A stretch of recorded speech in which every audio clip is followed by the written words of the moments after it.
kan di luar pemberitaan itu juga lu juga di satu sisi sebagai adiknya salah satu artis kondang lah di Indonesia, Mbak Kiki Fatmala gitu. Dan selama ini berkarir juga kalau nggak salah pernah maksudnya terjun ke acting juga ya? Pernah. Project apa sih kalau boleh tahu tuh? Iklan apa film? Sinetron kan? FTV nggak lama, sebentar doang sih. Oh sebentar doang. Terus habis itu lu di entertain karirnya apa lagi selain iklan aja sih. Gue ada beberapa iklan juga, tapi kayaknya tuh udah nggak gue tekunin lagi di bidang itu. Hanya sesekali aja boleh, karena gue juga punya usaha yang gue tekunin sampai sekarang. Sejauh ini gue berkibar, kayaknya income-nya lebih besar perusahaan gue sih daripada yang lain.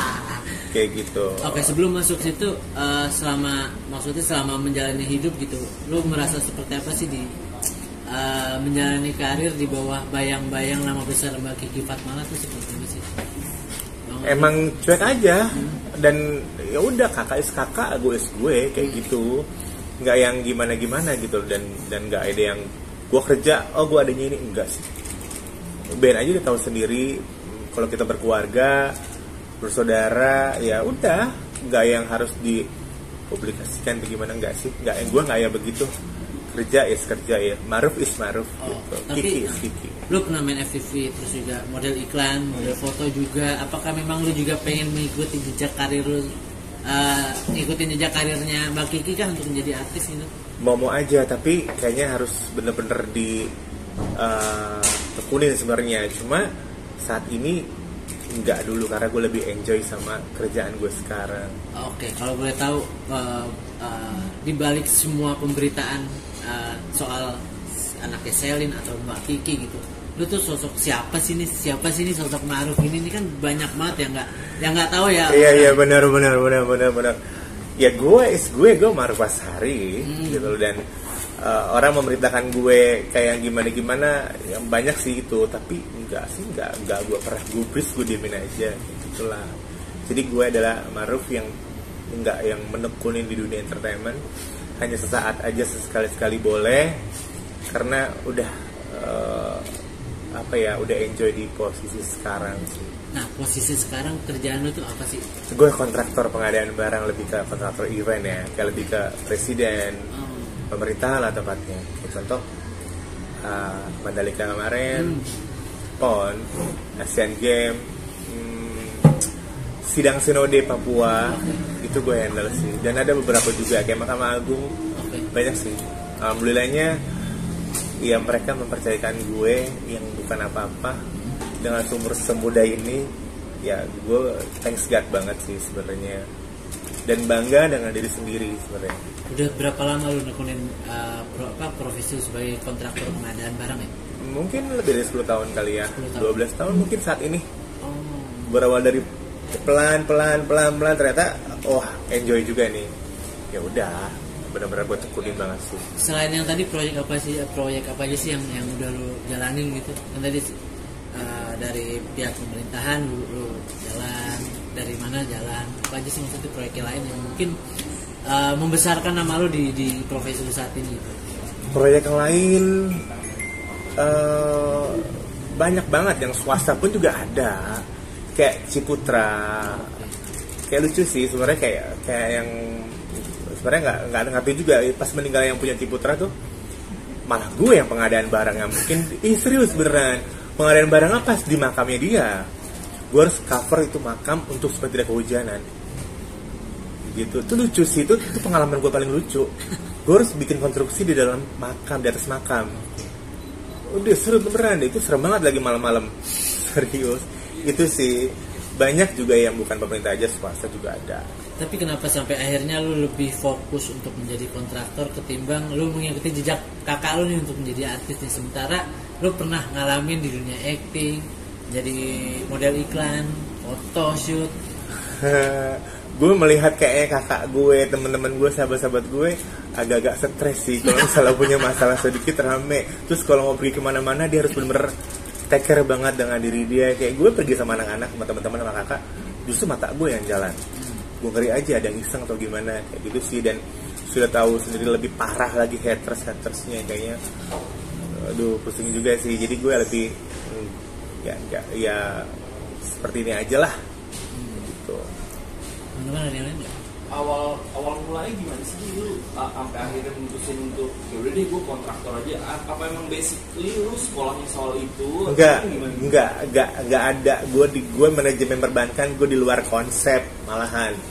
Justru karena gue menekunin ini pertama kali gue menekunin pelan. Waktu gue dibayar gede banget daripada income gue yang kalau bisa gue di dunia entertainment ya. Misalnya contoh, gue di dunia entertainment contoh dapat tahu sama tempe. Tapi gue di dunia kontraktor gue pertama kali gue terjun beberapa bulan kemudian gue dapat ayam. Jadi gue pilih ayam dong, bener nggak? Daripada gue beli tempe sama tahu, gue bisa beli. Berkata-kata udah begitu dapat ayam aja deh yang paling bener, yang paling gede. Seperti itu sih. Jadi makanya gue bener-bener menekunin. Kayaknya ini make money banget sih buat gue. Tapi awalnya lu dikenalin sama siapa? Nggak ada. Gue mempromosikan diri gue melalui internet, melalui Google.